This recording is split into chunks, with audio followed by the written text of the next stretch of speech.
You have a Just turn request? this on. For prayer, Yeah, yeah. just my back. You do that? Tell me when You you're don't ready. know? Working out. Okay. Dumb at 52. That exercise will kill you. That's why. And it was like, Everyone, we'll call to order the meeting of the Morgan County Council for August 1st, 2022. I have asked Jason Maxwell to lead us in the Pledge of Allegiance, and our Sheriff Rich Myers is going to lead us in prayer this evening. So if you'll stand, and Rich, if you'll come up and, or whatever order you want to go in. To the flag of the United States of America and to the republic for which it stands, one nation, under God, indivisible, with liberty and justice for all. Dear Lord, you will be with us tonight. We pray for your presence as we go through our business for the county, for our government, that you be with us on these decisions that's made. And we ask for your guidance on what we do for the county and for all the people in this community. We also ask that you give special blessings, hold your healing hand over the family of Noah Chenevez, the officer that's shot, trapped, and killed this week, doing his justice, doing his duty for his community. We ask that you take your family in his hands, hold it and let them know that you're there with them. We ask that you be with us throughout our days, with the military, with our first responders, and all those that make important decisions in our community. Give your wisdom, your guidance. We ask you all this in Jesus' name. Amen. man, I want to thank everyone for coming out tonight.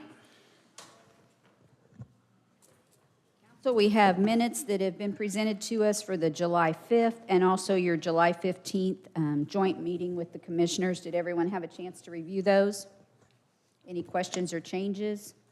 I look for a motion to approve. Troy Sprinkle make the motion to approve. We have a motion. Melissa Green will second that motion. Mr. Green seconds. All those in favor, please signify by saying aye. Aye. Those opposed, same sign. Motion carries 7-0. And let the record show all council members are in attendance this evening. We will begin with additional appropriation. Looks like that's going to come from our highway department. So Grant, you want to come up and kind of go over that with us? Certainly. Thank you all for taking the time to look at this. In short, this is the money that we received for the scrap metal that we sold. And with the inflation and lead times that we're facing, this money could go into the culvert fund so that we can start prepping for 2023 paving to get a jump on it. Okay, so $38,227. Yes, and I believe Dan has the receipts for all the scrap that was sold. So that was like multiple times you've taken it, or is that just a? That was just our Just take it like- inventory that was laying out there when I showed up. Okay. So we have $38,227 that you want moved to the culvert fund. Correct. Any questions, anyone?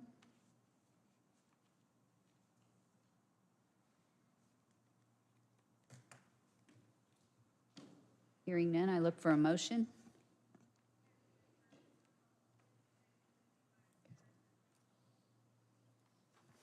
Chip Keller make a motion for $38,227 to move those funds to the culvert fund. Thank you, Chip. We have a motion. Kim Meredith will second that motion. All those in favor signify by saying aye. Aye. Opposed, same sign. Motion carries 7-0. Then it looks like you've got another one here, Chip, or Grant, you want to explain that one to us? Yeah, again, nothing's been purchased. Again, this isn't something that we're coming to, but we had an auction, and how we came up with the auction list was we went through and had all the equipment appraised to put a value on it. And then the equipment that we sought to improve or better or get running or whatever, we figured out what it was gonna take to do that. And so that's kind of how we came up with the list, is because if it took more money to put in it to get it to where it was workable for us to be able to meet productions and things of that nature, it wasn't worth fixing. Right. So we liquidated, and had an online auction, and these are the funds that we acquired from the, what I call junk equipment that was laying out there, okay? We previously had a dozer. The dozer was part of the sale, all right? And we are wanting to purchase another dozer to put back in inventory for the highway. Because that other dozer was not Correct. one It that was you could gonna do cost repairs more on. to fix it than it was gonna be worth, so we decided to sell it. The Successful dozer, auction. That's a lot more than we've had in years past. Good- and I good think job. your scrap is as well, so, these are just, me working through the numbers with individuals of the community, and, Do you have a cost for the purchase of a dozer? I do. I have a quote here, and it is for $149,165. Oh, okay. I see that on the next page. I have a couple Should've been- questions. Yeah. So, the auction items, did they bring in what you anticipated? Was it better? No, it did better, actually, yeah. Okay. Yeah, it really did by about $30,000, because I, again, with the appraisal list that I had and just going back and doing some, online searches and things of that nature, I had an idea what we wanted it to be by about 30,000. And then on this, do you pronounce it Komatsu? Komatsu, That's the bulldozer. that is the brand. Is that a city rate? Like that billing rate that we're getting, it looks like it's a discount. Is that because we're, Government and Our taxed, county, I mean. and yeah, and it's through the well source program, so it's all, just anything we buy has a well source. that's a good discount too. Is that usually who we do business with? Well, that's who we're leaning to. Again, if you guys remember, we kind of had that Skittles box of a bunch of different trucks and a bunch of different equipment. They And want the I, whole and I fleet to get be the this brand. side of, that one may be, 3% cheaper in the beginning, but on the tail end, it's gonna cost you more just for the multiple filters and multiple different oils and things of that nature. So I can't say that, we picked this just because that's specifically what we're gonna go to, but this does fit, like we have a Komatsu loader out there. So this is the brand that we are kind of leaning toward. Plus their customer service and things of that nature are heads above anybody else. Will it have like our logo or wrap on it? I know you kind of Oh, wanted to brand. For the county. sure. With Joe being the new shop foreman, you guys will see now that any piece of equipment we get now, it automatically goes into our shop first. It gets decaled, it gets numbered, it gets put onto our equipment list. Good job. And then gets put on the insurance. So nothing's getting missed anymore. And then that better helps us keep track of, our inventory, the county's inventory. So, most certainly. So, this inventory that got sold, do you know if it was on any of our insurance policies? And Yes, think it would yes, need to and be removed if Mr. it hadn't. McConnell and I have spoke, and everything's been moved and switched, and yes, so that's all taken care of. And again, the dozer is just replacing the dozer we had, and what this is, it's gonna allow us to start building roads.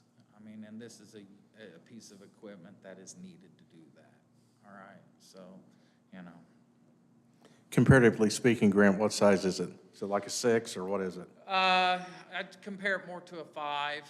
If you, in the cat standard world, I would compare it more to a 5 than a 6. 30,000 pound, Yes. 6-way blade, 6-way blade, yes. Eric, full enclosure and all that, and Yep. we've got the trailer to haul it. Got a low boy, yes, yep. I'm Sure do. impressed, Troy. I know, I think he's speaking a different language.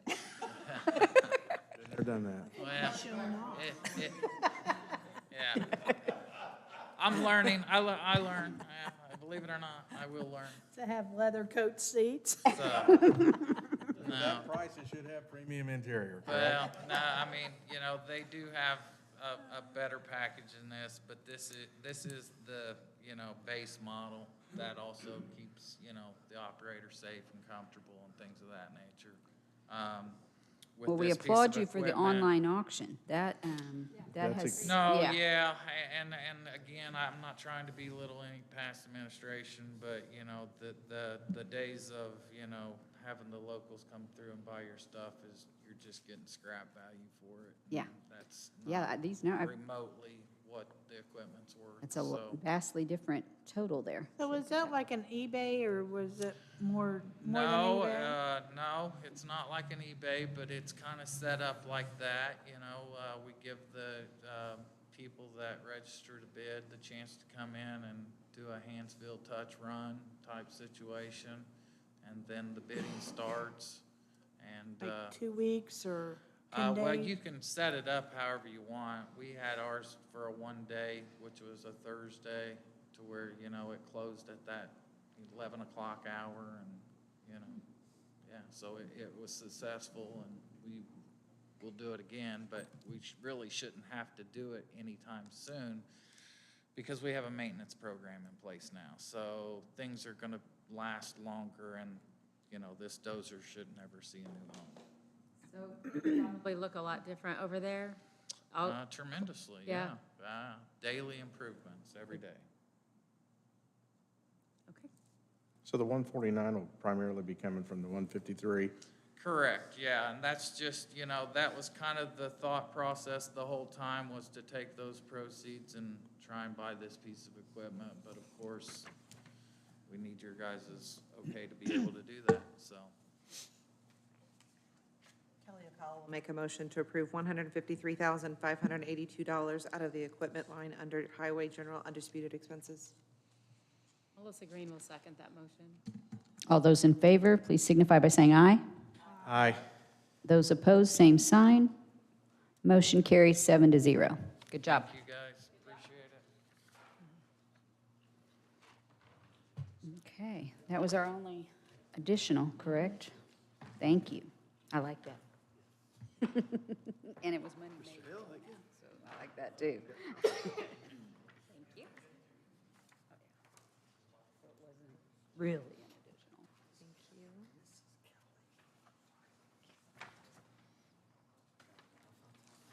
Am I kidding? I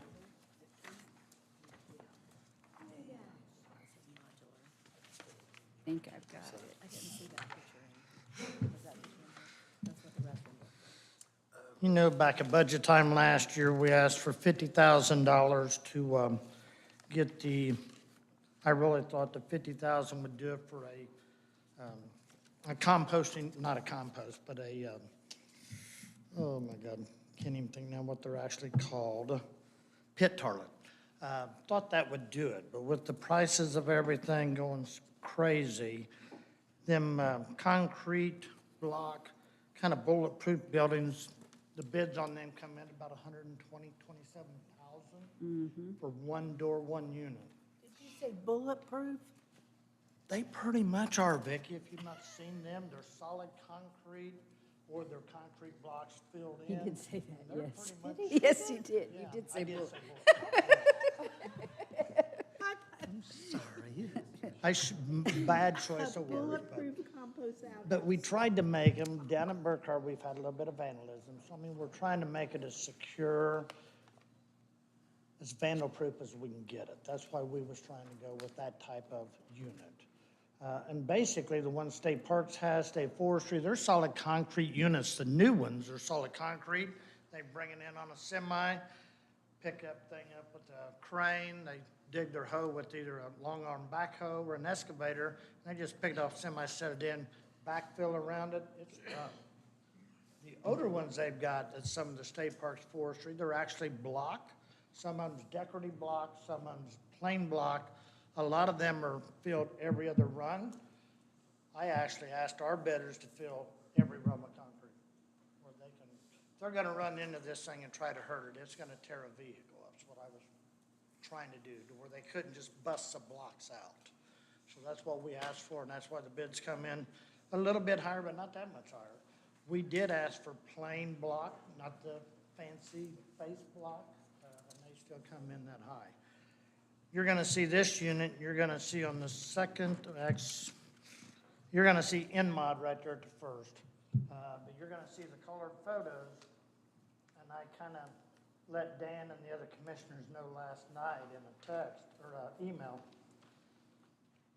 The seat on the side there that's mounted, it will not be that. It will not have the sink, it will not have the mirror, it will not have the air conditioning or the vent fan in there. It is actually gonna be just like the state design release plans that I give them, that the state shared with me. It'll be your heavy PVC units that's got the little lid on it in the seat. That way, they're not gonna be able to go in there and jump on that commode and break it off the wall. They're not gonna do the same thing with the sinks, they're not gonna do the same thing with the mirror or the AC unit or the little vent fan. It will have the big tower fan that's actually a turbo fan. That's why they don't stink like a outhouse or a pit or a porta potty. They kind of stink a little bit. These guys, so that's what we're doing. It will have to have a handicap ramp put on it that's going to have 14 feet of ramp with one lane, 10 foot to the rest. Because it will be raised up a little bit. I think it's going to be, it's either 14 or 16 inches off the ground.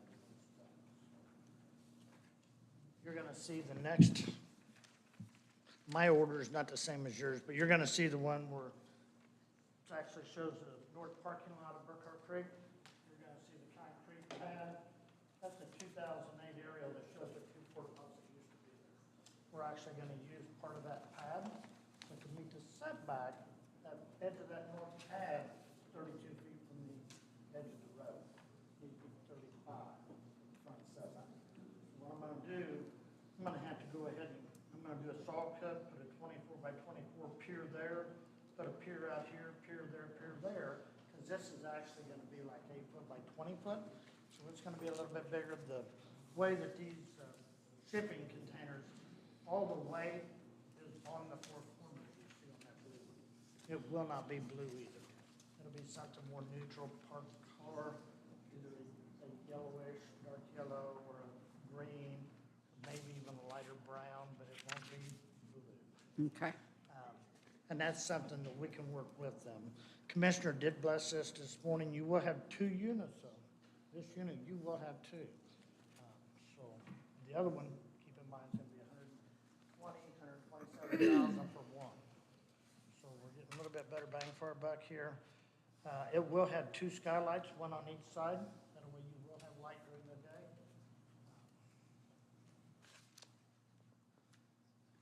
I'm going to work with Josh and Joe and the technology and see if we can't get some cameras to where it's on the shutter house and also the unit itself.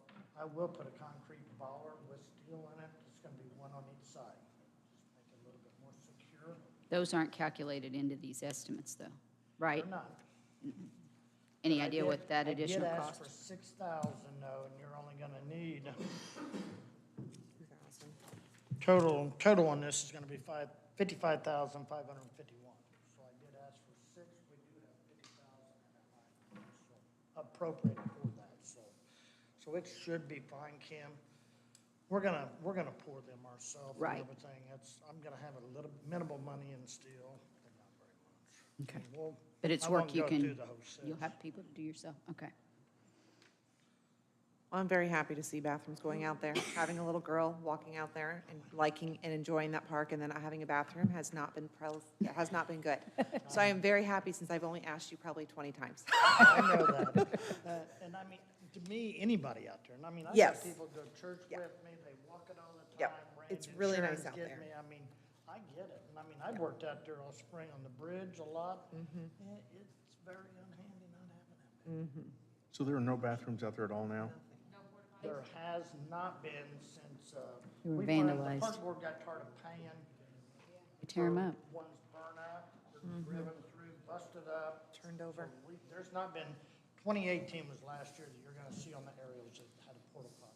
Okay, so when one of these is put in, then is there a company that we contract out to pump them out for certain periods, or how does that work? Okay, so the same folks that do the porta potties will do those, pump those too? Probably won't use Julie Johns because she's not gonna go there. I can use Chad Sesser though. Chad will go there. We do rent porta potties for special events. We have for the wildflower walks, we've done it for the weed wrangle. I know Perrigan Christian Church just did, and I talked to Luke about it, but they had somebody in the congregation that had one and they used the run. But I give him Chad's number and let him know that they're really reasonable and he'll do it, so yeah. And we're gonna see, you're looking at 600-gallon tanks in there. So this is kind of a research development. He's done a ton of these, just like this.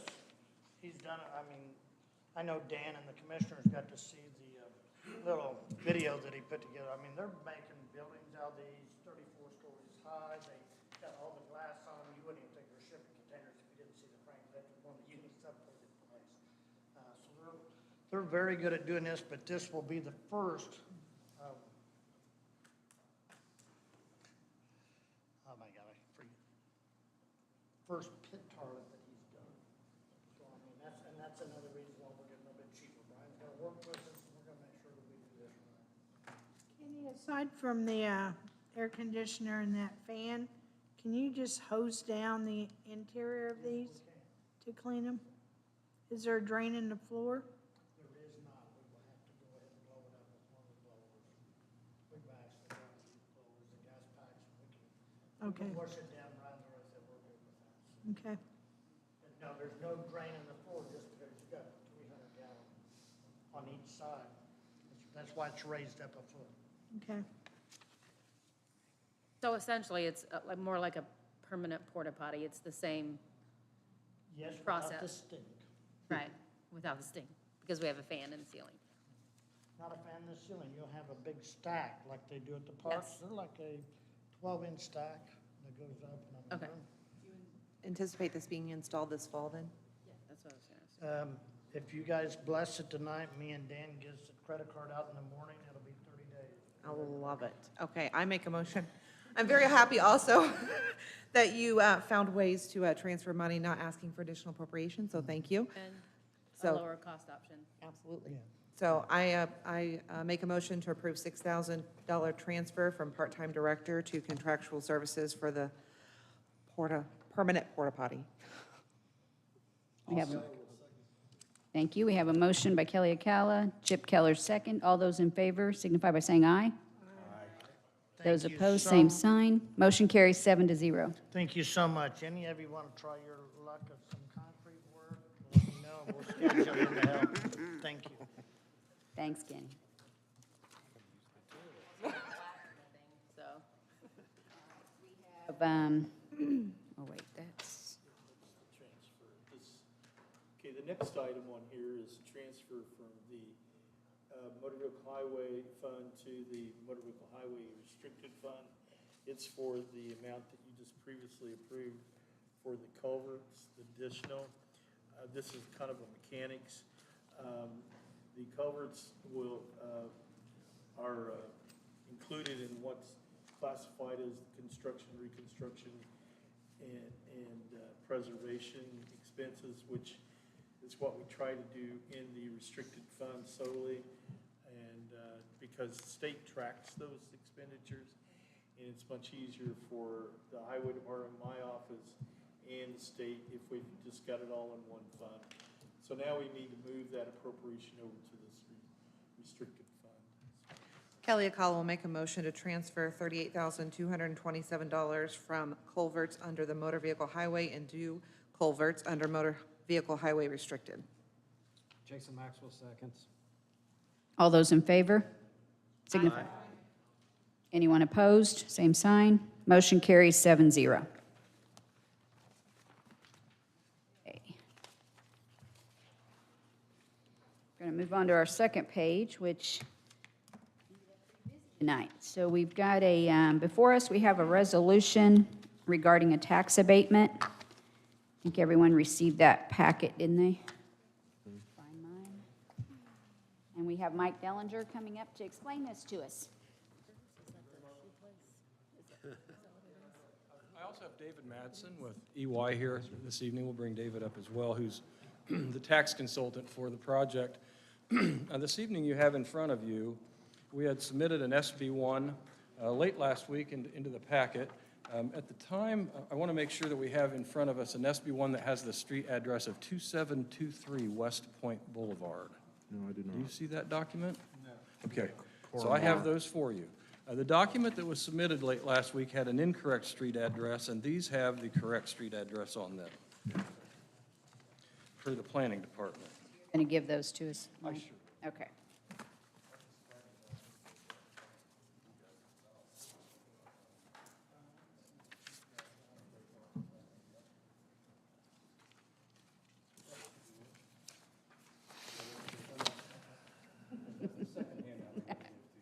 Anything that has that Dan memo on it. Okay, we're good to go. You'll get copies of the revised SB1 that has the proper street address. And while that's coming down to you, we'll just get started on the narrative here for you a little bit. Earlier this year, the county council went through the process of creating an economic revitalization area in West Point Business Park for Building 5. And we had the Building 5 10-year tax abatement we approved. And now David has a client that you'll see in the document this evening, Deckers Outdoor Corporation, that would like to be the lessee of that building and like to be bring to you a $55 million personal property investment that we're seeking tax abatement on the 10-year sliding scale. So tonight, what we're doing is really two things. We're introducing this SB1 with that revised correct street address. And to complement that, and Mr. Keller, I'll start these off with you down here, and I take those extras back from you. There's a tax abatement estimated that we attached to SB1s for you to consider that will show you over a 10-year proposal on the $55 million, what taxes would be estimated to be accrued and provided through the abatement back to the client as a client savings, and what we will receive as the public. So you'll see that forthcoming. And you'll see that it's a multi-million-dollar 10-year tax project that we have in front of us on the $55 million.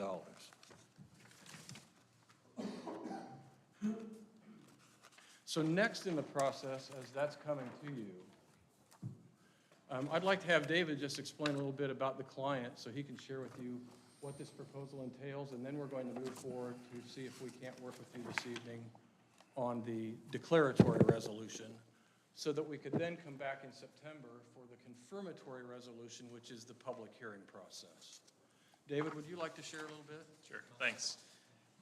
Thanks, everyone, for the time and the attention today. So like Mike said, I'm representing the company, which is Deckers Outdoor Corporation, which you may not know them just by name. So the easiest way to explain them is they make Uggs, they make Teva flip-flops. I think probably a few people know those couple names, but they're looking to expand in the area, like Mike alluded to. So they actually have a facility in the business park right now, just on the other side of the county line. And they wanted to grow again here in Indiana. They're actually based out in California, and they just see a lot of growth here in the Midwest. So they're looking at going into that building that he referenced, Building 5. That's where they're looking to make their expansion here in Indianapolis area. So that's a brief overview of what they're doing. I guess in terms of investment, like you mentioned, $50 million of capital investment. And then the jobs in SB1 right now, we have 80 jobs. Now, when we've been talking back and forth with our contacts in the company, it could go up to 100, but right now they're pretty confident about 80. And the average salary, we put salaries in here, but just for your record, it would be about, if I could do my math in my head, it would help, but it's $24, $25 an hour, something like that for average wages at the facility. So will they occupy both buildings, or are they moving completely? Okay. No, they've had very That's how big they are. great Okay. growth the That's past good. couple of years, so they want to have Okay. 2 facilities. So are they just solely distribution, no manufacturing? That's right. I'll double check with them if they plan on any manufacturing, because I think the other facility right now is just the distribution, but I can check back with them. So on that. this $24 an hour, is that kind of an average distribution? Mhm. And that's without the benefits. They're obviously going to provide benefits too, but that's just wages with estimated overtime in there. And approximately 80 jobs. 80 for sure, and like I said, potentially up to 100, but for now, 80 for sure. Mike, are these companies having trouble getting work staff? People applying and going to work, or is there a shortage among these wholesale houses as well? I assume so. You know, it depends on what day it is, I suppose. And I know that, for example, David, in his review for the company, them looking at whether they wanted to continue to expand with their footprint here because they're confident in the labor force. They already have a large building already occupied and humming. That one of the things that they're looking at is not just, we need 80 workers, but it's hundreds of people you choose the 80 from, and you have that constant Right. workforce. So I think one of the things that all the companies are looking at West Point in particular is with the growth that we're starting to see in housing that's been planned in Monroe Township and things that are continuing up around Clayton, that area, that bodes well for them as well. I have another developer, for example, from Chicago that's looking at the same area, that internally the HR department has asked themselves, are we too saturated up around that interchange? And the answer keeps coming back, doesn't look like it, even though they have a lot of operations there, they still see a lot of workforce out in the area they're capable of pull from.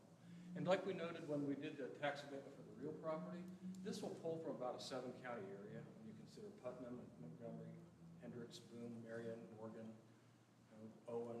It will be the typical pull that we see in our workforce here. So the competitive wage obviously will be of interest to the workers. And I don't know if this was really, Vicki, where you're going, but I was going to say that their current facility is at 95 for their head count. So they definitely think that they have enough growth for more jobs in the area. Thank you. Did everybody get that tax abatement? Yeah, thank you. Oh, I think a lot of them had to go to that wage too. So tonight, again, what we're doing is introducing the SB1 and hoping that, from a timing perspective, we've involved Mr. Wisco as counsel. We have in front of you as well, I think you received a draft of the declaratory resolution. May have gotten out to you earlier tonight.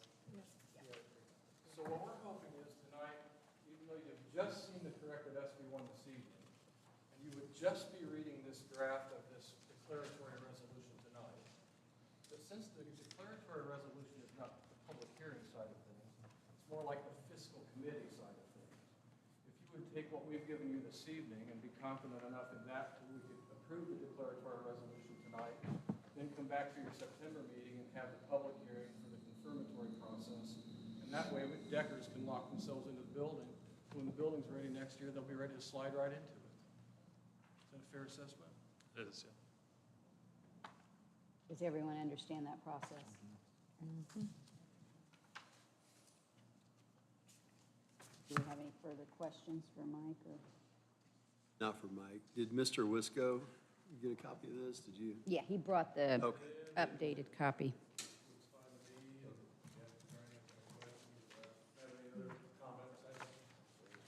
Thank you, Jim.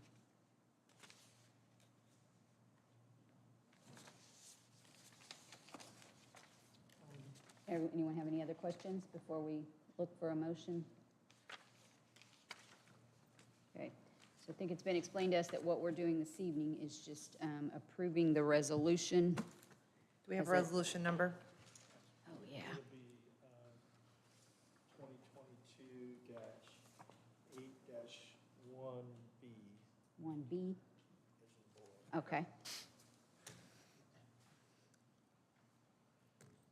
And I'm thinking on tax abatement, don't they annually submit a report to the auditor as far as how many people they employ and Yes. some of that Correct. information? CF1.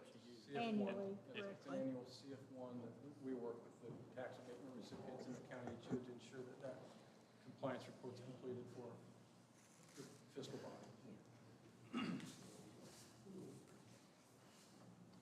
Good job, guys. You ready for a motion? Keller? Chip Keller, I'll make a motion to approve the declaratory resolution 2022-8-1B. Kelly Akala will second. We have a motion by Mr. Keller and Councilwoman Kelly Akala. All those in favor signify by saying aye. Aye. I hear no opposition, so the motion carries 7-0. Thank you very much. Thank you, gentlemen. Thank you. The meeting in September, Labor Day, is it bumped back to? Oh, it's been bumped back a week. Yeah. Perfect. Now you know. And we'll work with Jim on the public notice as well, so. Hang on, we'll get you that date. Okay. Thank you, Mike. Oh, thank you, Vic. Thank you You're all doing so good much for things, your Mr. Dellinger. your Thank teamwork. you. Yep. Have it on the 12th. Will be the September 12th. Number 12. 12th? And it's 5 PM that night, correct? It's an earlier meeting. Yes. 5 PM. 5 PM, that's what I had. Great. Thank you very much, September everyone. Thank 12th, you. 5 PM. All right, thank you, guys. Thank you very much. I still do paper. Okay, moving forward, we have some job descriptions to go over. I think the Employment Committee met. Doree, you want to come on up and move forward with that? I think you had a meeting before the meeting this evening, correct? Yes, we did. Would you rather me just start and go down through each one? Sure. Okay. The sheriff, we have a civil process server that is retiring, and previously that process server who serves warrants and subpoenas to people in Morgan County has reported to the jail commander, even though the work they do is for the sheriff. And so this is a change to make them, to have them report to the sheriff. And it will also require that they have law academy experience, that they have either graduated or will graduate within the first year. Okay.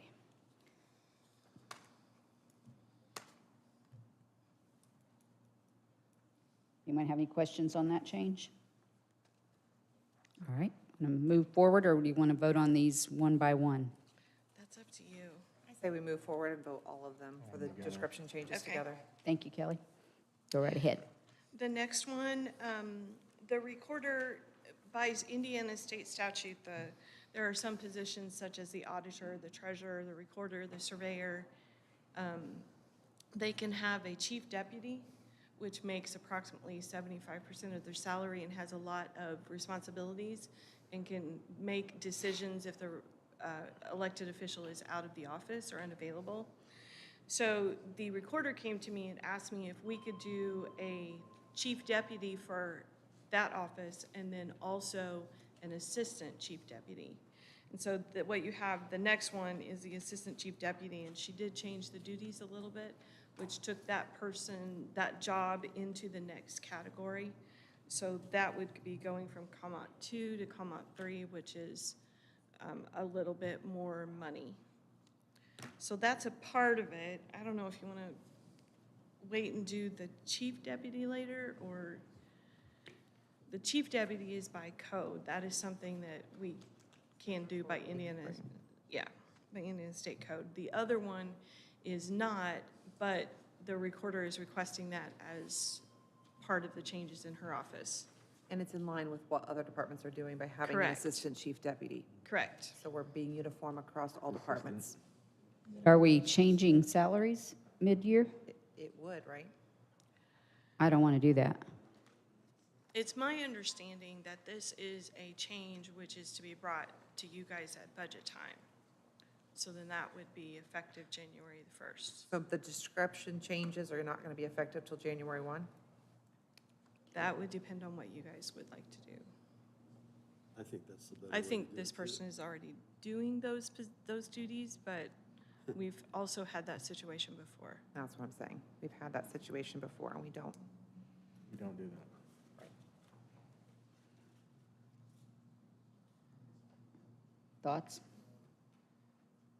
No, yeah, I mean, because that's always my question. I mean, I don't serve on that subcommittee, but I applaud, trying to make all these things make more sense and more uniform, but at the same time, we got to keep in mind what that does to the budget and the Yeah, overall salaries. it's a So domino I effect, think and we need to wait be, and, yeah, address this at budget time for January 1st of next I year. think so too.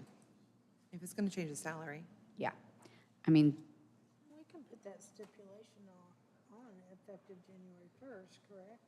As long as they're not doing, making change. I think that's what we're asking Just because, approving the description. effective January 1, though. Correct. They operate they operate under the current job descriptions until January. go through these, what we're approving this evening is just the job description changes. There'll be no change in salary until after the budget change in 2023. That's my understanding. I just wanted to clarify. Is everybody okay with that? Okay. Go ahead with your, Okay. At the last budget time that we had, Judge Foley had brought to, the courts had asked for all of their descriptions to be uniform across the courts. So court administrator would mean the same thing for each court. Bailiff would mean the same thing, and so would court reporter. The judges wanted to have, if someone hired in, they would hire in as court administrator, and they could move up to bailiff. They could move up to court reporter. Now, each court does have a little caveat in there where they can assign specific court duties, but in general, these are across the board. And so I believe the council went ahead and approved those tiers for their rates. And so this was just sent to the judges, and they approved it, and it should fall in line with what we have already done okay. with the rates. We talked about this at last budget. Yes. time, Correct. Yeah. Right. Trying to get all this to match up. Yeah. Yes. Correct. The next one is the highway superintendent. That was requested by the council when we did change highway superintendents. Job description. The next one is the accounting clerk for the highway department. There were some duties that were added, and that will be moving the accounting clerk from Comma 2 to Comma 3, which is the same tier that the payroll clerk is also on. So both office staff would be in the same tier. Was that where he had explained that they do the same job? That they were cross-trained and did the same job? They're Or- working on cross-training. But they're not cross-trained now, and they do not do the same duties right now. Okay, okay. But the duties from the job description that was turned in for the accounting clerk put them on the same level, the Oh, same thank you, sir. tier pay grade as the current payroll clerk. Okay, thank you. And I see new positions. Yes, the next one is the recorder chief deputy that we already spoke about. Does anybody have a question about that? Okay. The next ones are for the highway. And Grant, I don't know if you want to step up Can a we, little I do bit. have one question on the recorder, Okay. the chief. So would that be a new hire, or is that someone that's already there going into that It's position? someone that's already there. Okay, I just wanted to going clarify it into- wasn't a yes, new hire. There are no positions being added to the recorder's office. Okay, thank you. And then for the highway, Grant is wanting to do a restructure, similar to what we're talking about with the courts, where they're wanting to be able to hire individuals and give them something to aspire to. When we first started this process, we had, 20-some truck drivers, and that's all we had. But we had varied jobs that people were doing, and so that's been part of this process, is to get the proper duties and responsibilities assigned to this particular position, so we know what exactly to pay it. So we're not, like, in general, everybody's the same. Right. So that is part of that. The driver laborer is one that does not require a CDL, and it would be the lowest paid, and that would be what he would be trying to bring someone in at, and then work with them to get their CDL, so that they would be able to move on up the chain. The equipment operator is also very similar to that, in the fact that they would require a CDL, and they would also operate the equipment, which is, correct me if I'm wrong, there's a difference between a CDL-B and a CDL-A. And a CDL-A does more, the bigger equipment and all of that. Yeah, there is a difference between the A and the B. The A is more like a semi-type truck. Okay. And the B's more of a dump truck. And that really doesn't have anything to do with the equipment operator per se. Even though we want them to have the CDL, it's the equipment operator is the one that has like the most responsibility, needs to have the most awareness. Which one does? The equipment operator about. Okay. So they kind of need to have an incentive to want to be that person, the one digging around utilities and digging around personnel and live traffic and things of that nature. To where they're kind of a step above the truck driver, you know, and it's a skilled trade. I mean, not everybody can run a bulldozer, not everybody can run the great haul, but most people in our field can drive the dump truck. So you have driver. So then if there's no more questions on that, I'll go on to the next one. The floater is a part-time, right now, we're paying part-time help $14.11, and Grant's having a hard time getting people to come in and want to do that. And so he would like to raise that rate because some of these guys are retired, some might still be able to do some of these specialized things and fill in when needed. Yeah, doing some research, the reason for this floater is to help with the, you know, shortage, and the pay structure is kind of set up so that we are just a tick above somebody else in town, the city. You know, that's taking the part-time help because we aren't paying as much. One of the things that the Job Maintenance Committee asked that we put a contingency on approving this one. The job description does not state that they will be driving equipment that does not require a CDL license. And so the Job Committee asked that we spell that out, and Grant has agreed to that. Correct. He doesn't have a problem with that. So the floater does have to have a CDL, or no? No, they can drive equipment that does not require it. And so we have that open, but we just can't get anyone to take the job because it's Yeah. low paying. Correct. I mean, you can go to McDonald's and make $15 an hour, and we're paying $14.11. How often do you use someone like that? Well, we would really utilize them year-round, I mean, honestly, yeah. But there is, what's the cap on part-time? I mean, how many hours per week is maximum? It's not from my understanding, it's not a week, it's a year, okay? Oh.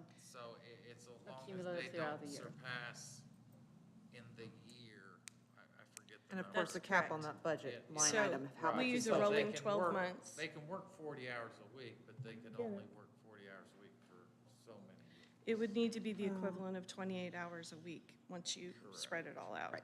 Okay, so The some weeks average. could be more, others could be less, but it's going to Correct. accumulate to 28 hours a week. All right. Correct. Otherwise, we have to offer them insurance and Yeah. benefits. Yeah.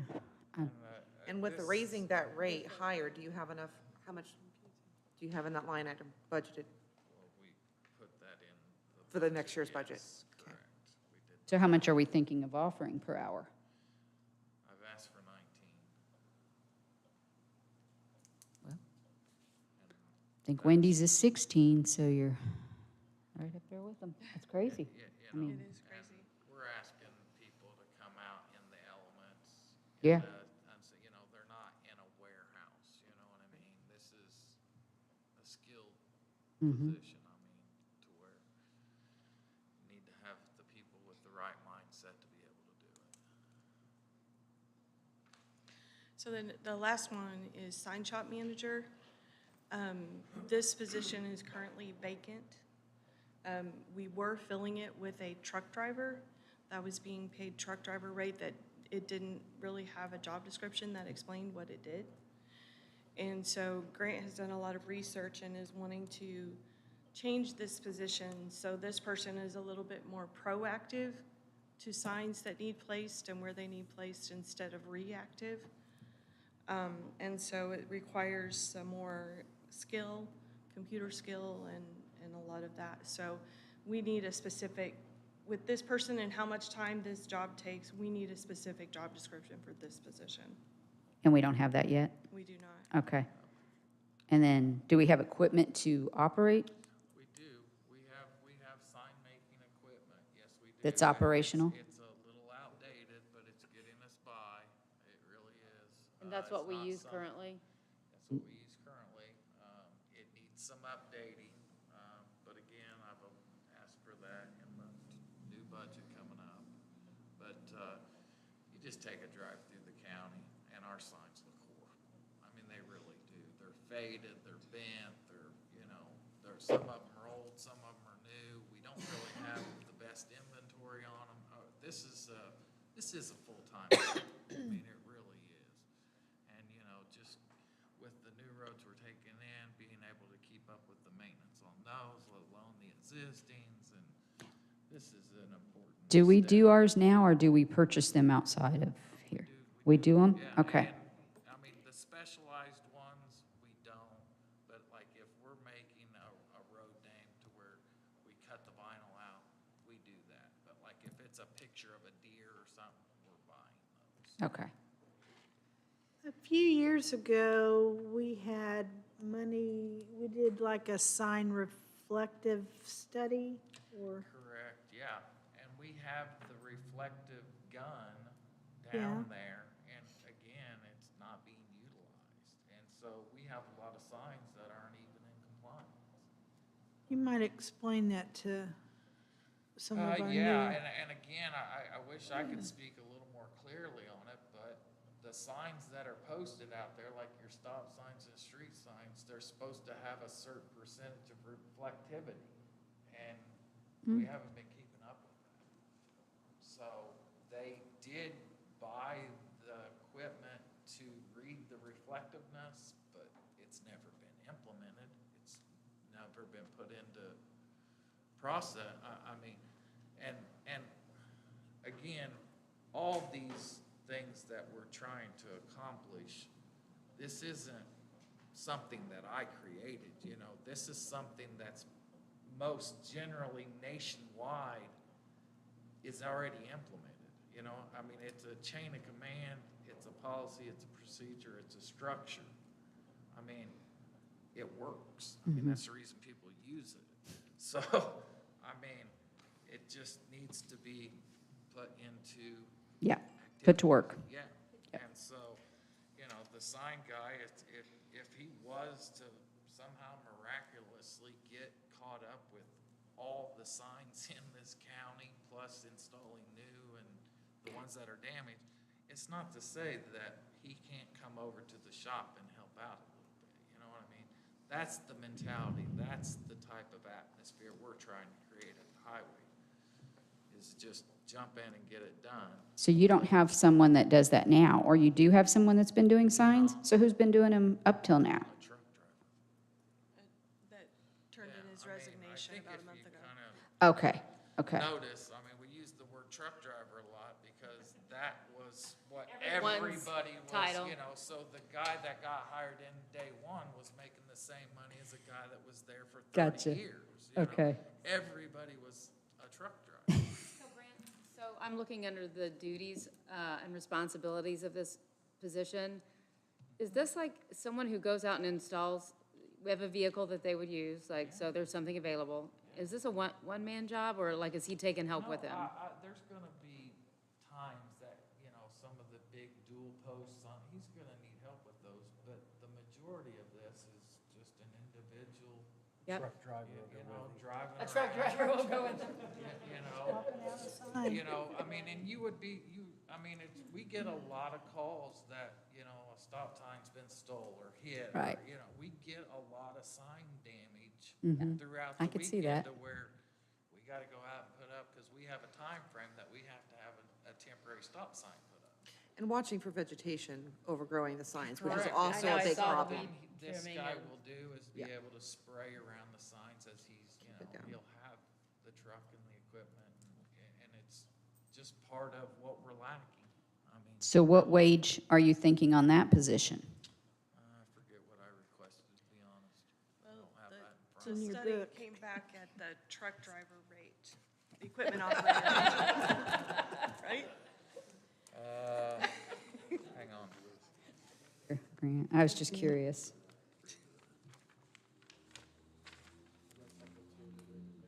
No, it's not, is it? I asked Excuse for me. 2150 on the sign Okay, guy, I just wanted to have it in my notes, thank you. is what I asked for.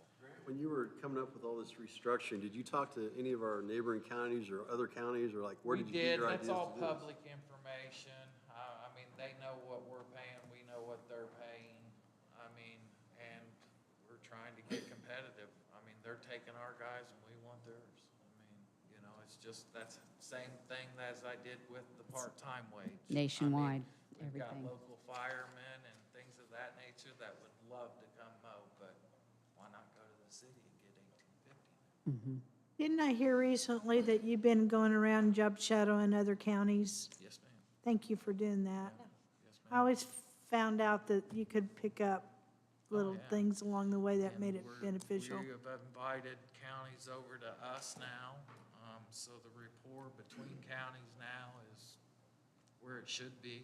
We have a big get-together coming this Wednesday out on Waverly Park Road, so, yeah.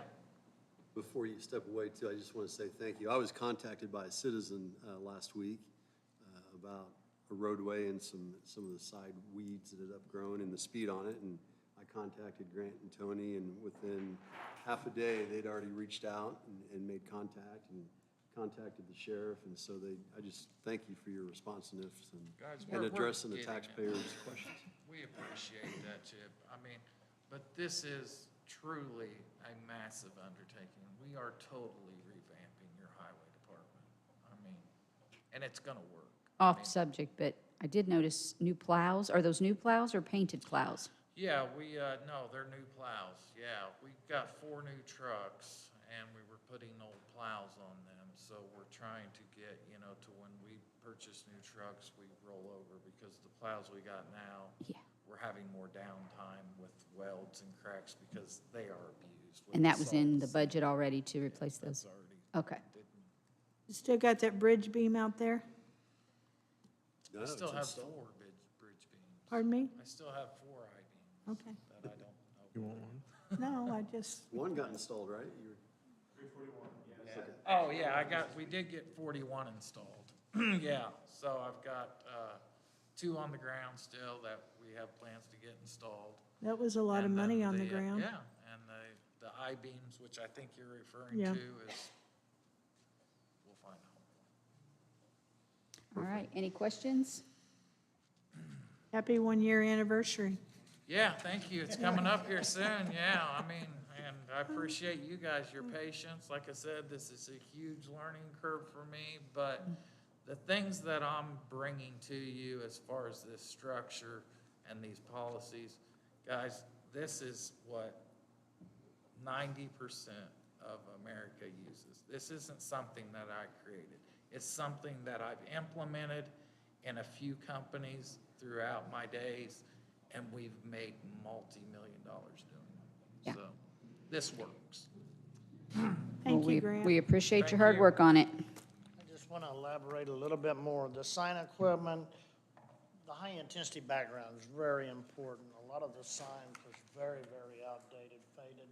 I know Larry was able to go with that Gatsby 34, and they went with the sign company, and they put a lot of cheap signposts up that twisted off all the time. So they've had to go back and replace a lot of them. But that high-intensity background is what you really need. You really need to use that machine to check that intensity. The equipment you're using, them guys cut out, and then they've got to painstakingly put that on the sign, try to get it as level as they can to where it looks like it's a little bit more professionally made. That was purchased in like 2001 when I was doing the 911 or 2002. That's how old it is, so. Well, that's kind of what I was asking. Are we creating something that's going to require another large purchase of equipment that's outdated, or? They're doing it the way it is now on the street signs, but they can do it a lot more efficiently by having your equipment where they can just send that from the computer to the printer, take it off, put it on the sign blade. Or a be on high-intensity background, don't have to worry about space, and the computer does all that. So, I mean, there is But we new don't. technology since 2001 that it would help them, that's for sure, on the side. I guess honestly, I mean, the way I kind of thought about it is if this gets approved and we are able to get this person hired in, maybe they've already got previous sign experience and education and to where they may be able to help us with the idea of what piece of equipment to best use. So I'm kind of doing this as a one step at a time because the last thing I want to do is go out and buy some type of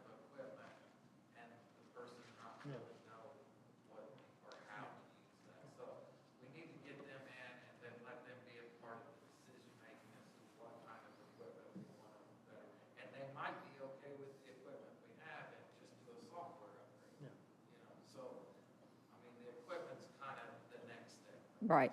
I was just curious what that next step is going to cost us versus is there option B to purchase those signs? I mean, I guess I'm saying Outsource if. it, that's what I was yeah, wondering. I'm the just, cost of outsourcing. I'd kind of like to see the comparison, because, I mean, is it beneficial to the county to hire a person at $21.50 an hour plus benefits? Or are we better to You'd still need it in person to go and install, check for the signs, keep it all down. going to have that floater person too? I mean, you got this floater person. That's just not one person. That floater's probably gonna be more than one person. That's part-time people. Oh, I have. Well, and I I'm want gonna to have say a lot more questions soon. kudos to Tony and Grant for working with the other highway departments. I know I took Dan down and Ryan back in 2018 to Harrison County. Glenn's getting ready to retire, I know, this year, and been working with him. Gonna try to get them both down there and let them see that operation. That is, Vicki, you're right. The networking with the other departments, that really, you learn so much. I know I call and talk to Glenn quite a bit, but I kudos to them guys doing that. This part-time though, that's so important. I mean, you can throw them on Boomer and help this mowing, you can help the sign guy. I mean, it's gonna be so helpful. Right now, it's hard whenever McDonald's, some of the McDonald's are paying $19.10. This one in town's not there yet. You've got a lot of them that's already $19.10, just the burgers guys. Thank you, Kenny. Okay, do we have any further questions in regard to the presented job descriptions and new positions? Just confirming that the new positions are effective January 1. Is that what we're doing? Are we doing these now? Even a little reluctant to say January 1, because I think this is I'm kind of getting the cart before the horse here and looking at our budget first, that, I mean, I'm okay with the changes in the job descriptions. I would like to wait until we have gone through our budget workshops to even give the or the green light on these new positions. I think we've got Well, I to. think the new position, chief deputy, we are statutorily required to give her that position. We have no choice on that one. That's a Okay. statutory requirement. But it can wait till the first of the year. Yes. Yes. Yeah. Yep. Yeah. So am I hearing that tonight we want to just agree or disagree on the job descriptions? Is everyone okay with that, the job description changes? Okay. Right. Just wanted to make sure we're not, right, but it's all on the same paper. I didn't want to give an okay on all of this if there's new positions also on the same sheet. I don't want to give an okay on new positions. You might call them new positions, but it's really shuffling people around. You're not Well- hiring any They're new not people. hiring new people. Just relabeling them. Yeah, you're just Relabel. shuffling them around. It's not a matter of adding additional personnel. It's a matter Well, of he giving. said this is a new position. Well, no, because you had a truck driver Yep. who resigned.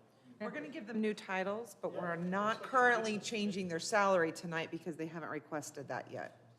We don't have a salary ordinance to change that And it tonight. shouldn't be called a new position. It should just be called, it's misleading, misleading.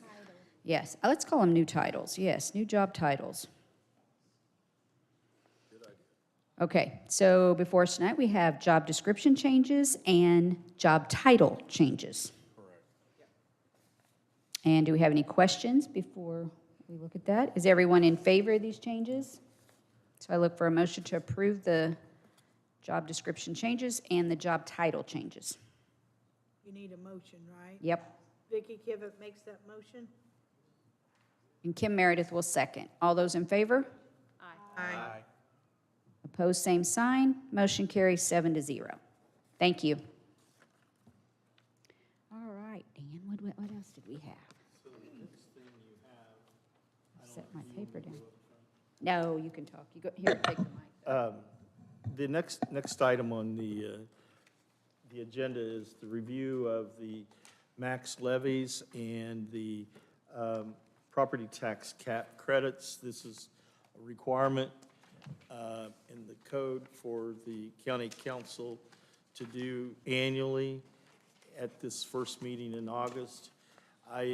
Does anyone need the list of those maximum levies. I've got 'em here. So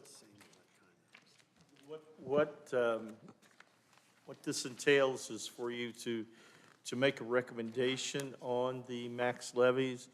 Typically, that recommendation is either requesting that the taxing units stay within their max levy or something else, whatever else you want to recommend. But the minutes need to reflect a recommendation of the county council regarding the maximum levy for 2023.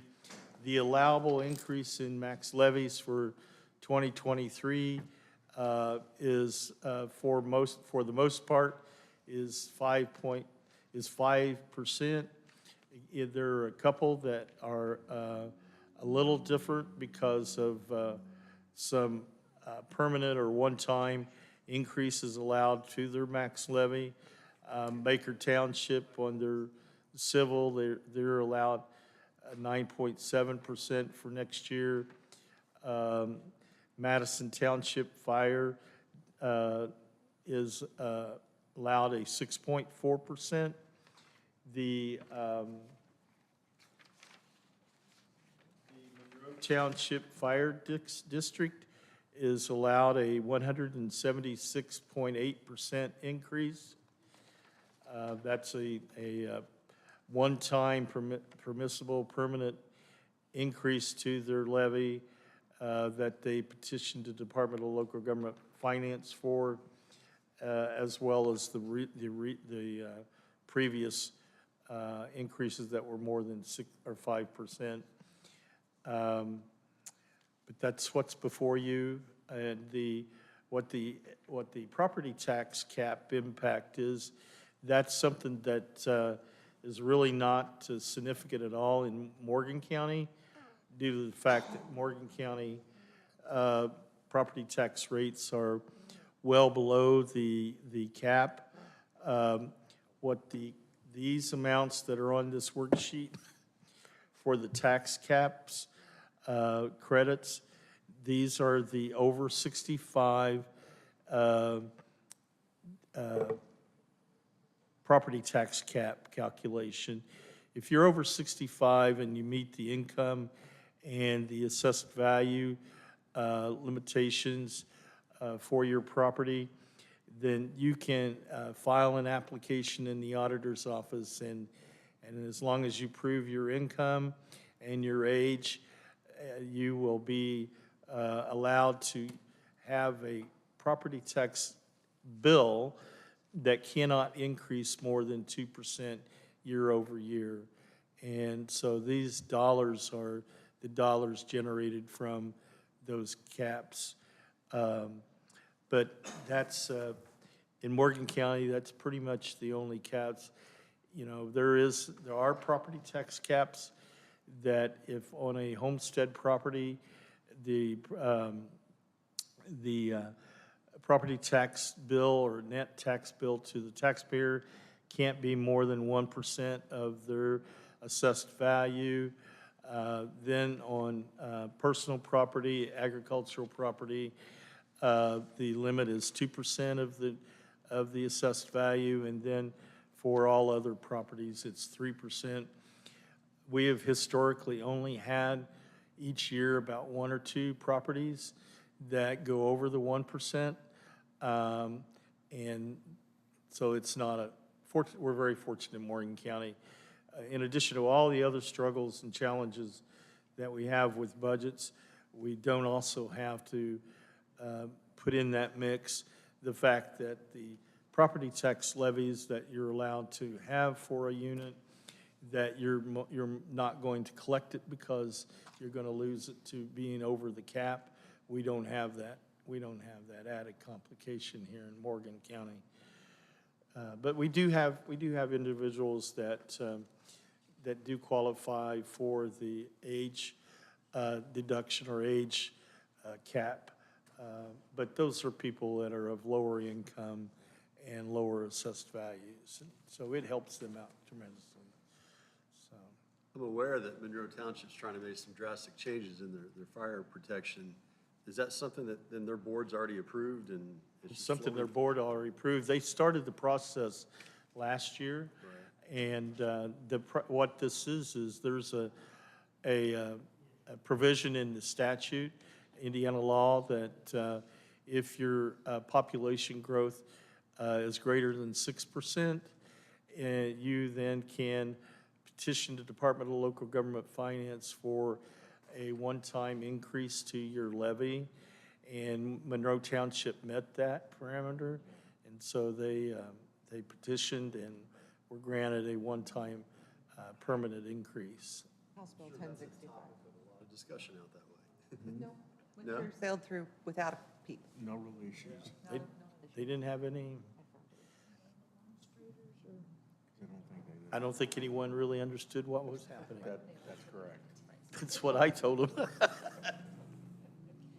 But Dan, we're just reviewing these, we're not taking a vote, correct? Yeah, you do need to make a vote. It does need to be. Okay. There In- does need to be in the minutes. Okay, What the in- council's recommendation is. All right, in that situation, I need to make a motion to approve all of them minus to exclude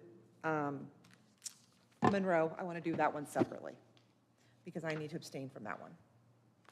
So I will make a motion to approve all of these property tax cap impacts excluding Monroe Township, which we can do separately. Chip Keller will second that motion. We have a motion and a second to approve all except Monroe Township fire protection to be voted on separately.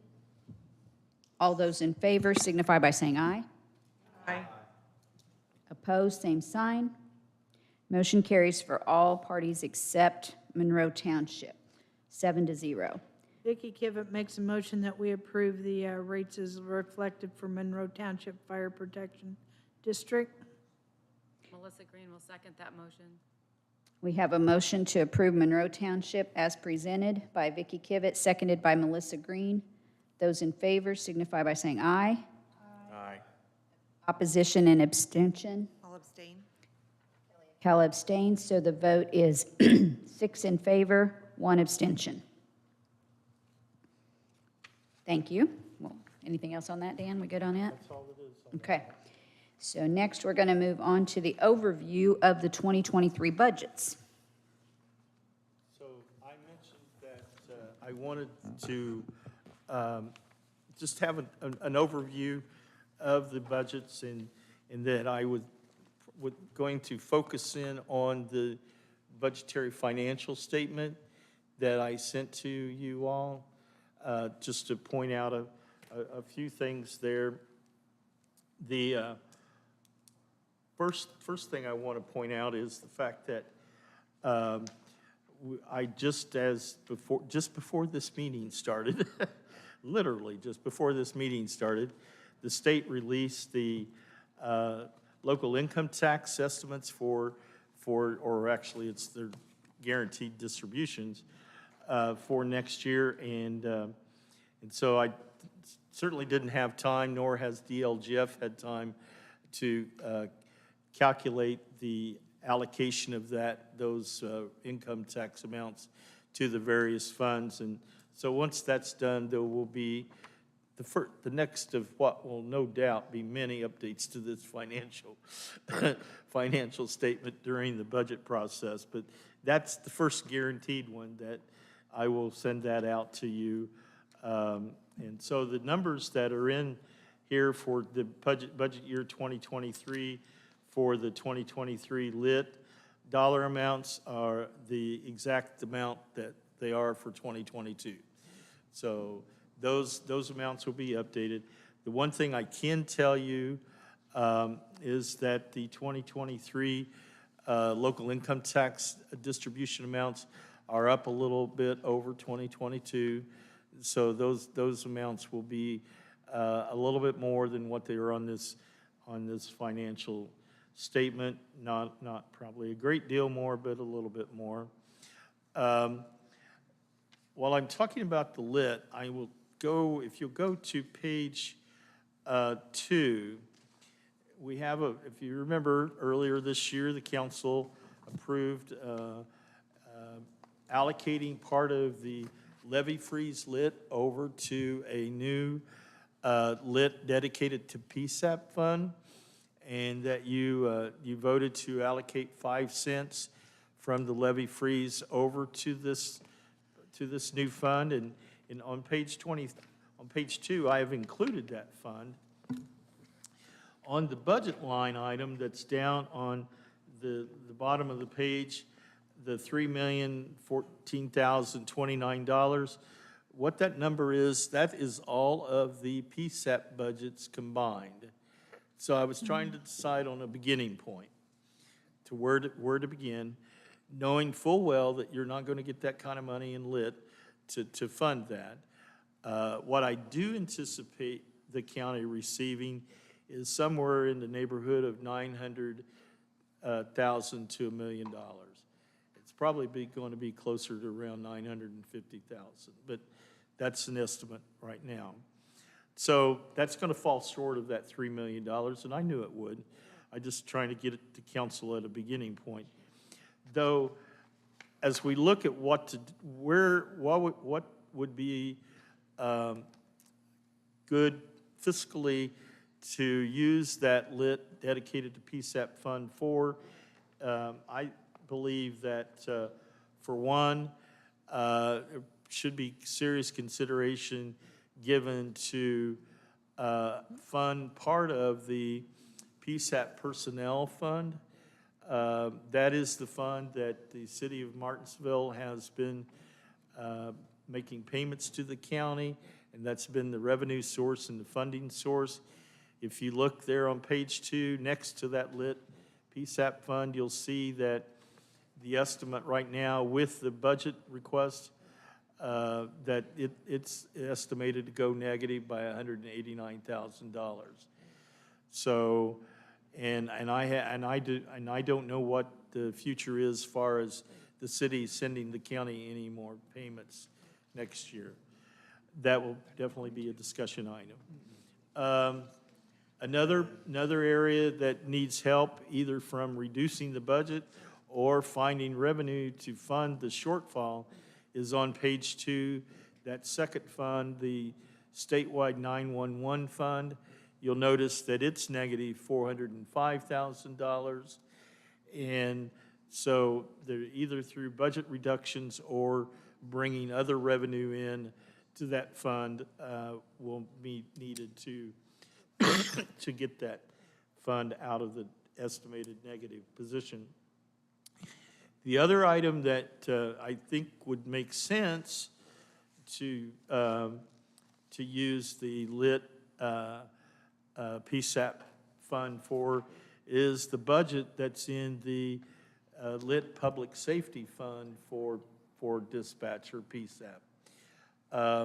Since there's now a separate lit fund for PSAP, you need to ask yourself, does it make sense that we still use that lit public safety for PSAP and also use the lit PSAP fund? So, but you may decide to do that, and as far as I know, that is a decision you can make. But there again, if you can free up money in the lit public safety fund, that will give you an opportunity to maybe move some of the sheriff and jail expenditures from the general fund over to that public safety fund.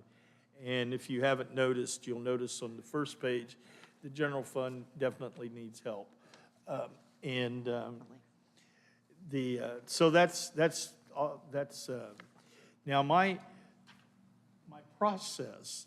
I had to come up with a beginning process of coming up with estimated property tax levies for the property tax funds. And my process is that it's kind of generally accepted that the minimum amount of an operating balance you want for a property tax fund is 15% of the budget. And so I calculated what 15% of the budget would be. And if you look at the bottom of this financial statement, look on page 1, you'll see I've added lines there, and I've got an estimated amount of the 15% of the 2023 budget, what the 15% would be, and using the 2023 requested budget, I've come up with what the 50% minimum operating balance would be. And then I have, then what I've done is, then I've come up with the, what the property tax levy would need to be in order to generate that money for that operating balance. So in the case of the general fund, that first column, you'll see that the operating levy estimate or minimum is $4,440,000 and change. The property tax levy, in order to meet that, would need to be $11,944,807. And that number is up above as the first revenue item listed under 2023 revenues budget year. You'll see the property tax levy is listed as the first revenue item. So I entered in that amount and then to see if the math works and if we come back down to something close to that minimum operating levy. And it just so happens in the case of the general fund, I hit it right on the head, nail on the head. But over on the Cume Bridge, I've used the same process for every fund. So over on the Cume Bridge, the Cume Bridge has a statutory, if you will, required property tax rate, and that is 0.01. So that's the most you can charge for Cume Bridge on a property tax levy, and that equals, with using this year's assessed values, keeping in mind all those values will change, but that's $378,670.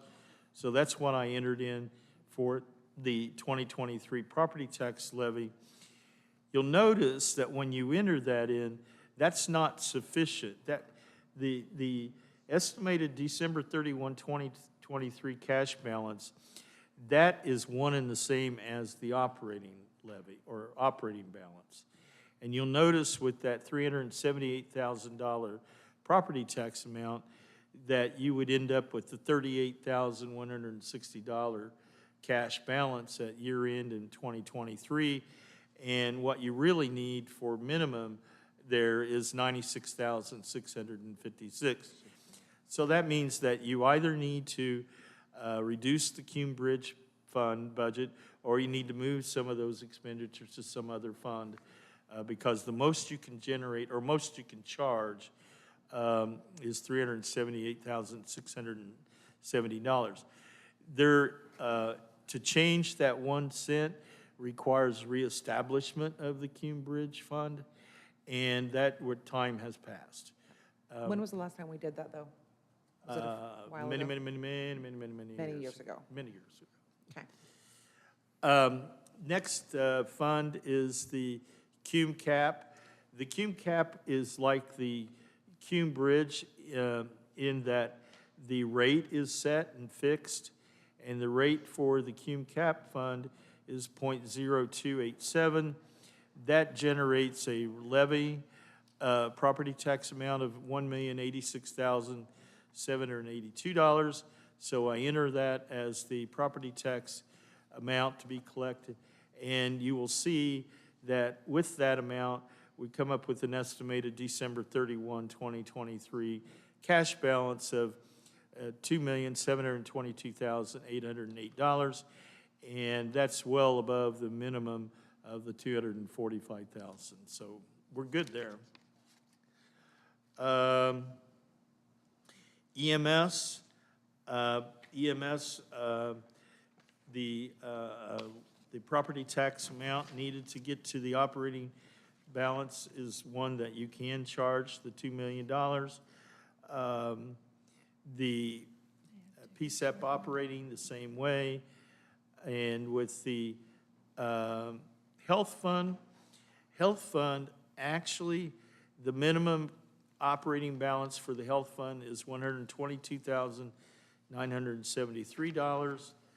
There really is no need for a property tax levy for health fund next year if you choose to not have one, because without a property tax levy next year, the health fund has an estimated December 31 cash balance of $249,000, which is above the 122. Keep in mind, though, you can't do that very many years in a row. The reassessment fund, there again, the property tax that you need to generate the operating balance is something that you can do. You don't have any rate limitations or anything. And then I have the bond fund there. The bond fund is not within the max levy or any of those controls. The bond fund is controlled by the amount necessary to pay the debt, and so that's what I have there. You have a few other funds with some negatives that will need to be cleaned up.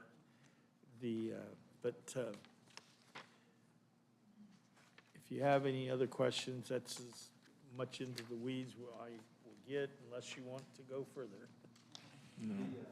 ARPA money, just there, that next column? Yeah, Has that already been decided where they're gonna spend that, or is that just, you're just putting it out there that that's gonna be spent down? It hasn't been decided.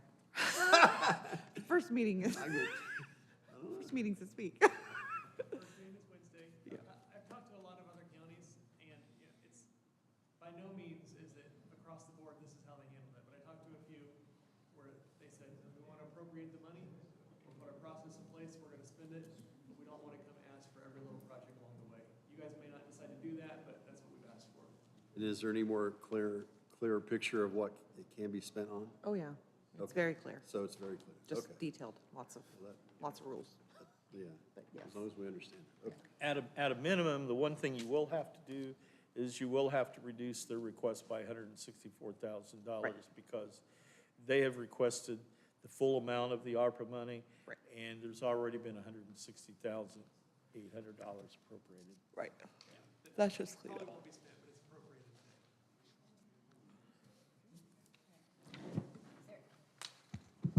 Is there any other business to come before the council this evening? Make a motion, we adjourn, and when we adjourn, I've got a comment I'd like to make. Okay. We got papers to We sign got before papers everyone to leaves. sign. And remember, our next meeting is September the 12th at 5 PM, so.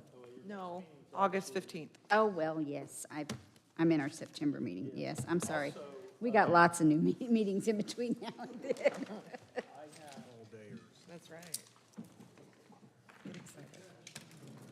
I'm just gonna tell you next. Schedule for the budget review and workshops? Okay. I hope on this date, everyone knows that Morgan County is celebrating our bicentennial as well as the city of Martinsville. One event coming up is Waverly Festival at Waverly Park, September 24th and 25th. The governor has agreed to be here as well as some other dignitaries. There's going to be some special events. Commissioner Don Adams is chairing that committee. We have some bicentennial stuff for sale at Keller's Office Supply and some other places as well. The city of Martinsville wanted as their project a black tie event, which will be held Thursday, September 15th at Brick House on Main from 6 to 9 p.m. Tickets are $100, and you'll get a special gold bicentennial medallion. If you purchase tickets to that, it's going to be a fun night, dinner, jazz. Michelle will do it right for us. And if you're interested in tickets, go to Eventbrite through Brick House on Main. And it's limited of 100 tickets. So if you're serious, I wouldn't dilly-dally on getting a ticket. She Thank you. said, I did ask my wife during the meeting here, they've sold approximately 75 tickets, so. Great. 5 of 100. One special thing that they are doing there is having the Elliott family present at a table in honor of our beloved Stephanie. So that'll be above the 100, but, it's going to be a special event. It won't ever happen again. Anything else, Vicki? That's all. Make a motion to adjourn. Did anyone second that? Second. We have a motion and a second. All in favor, signify by saying aye. Aye. Meeting is adjourned. Thank you, everyone.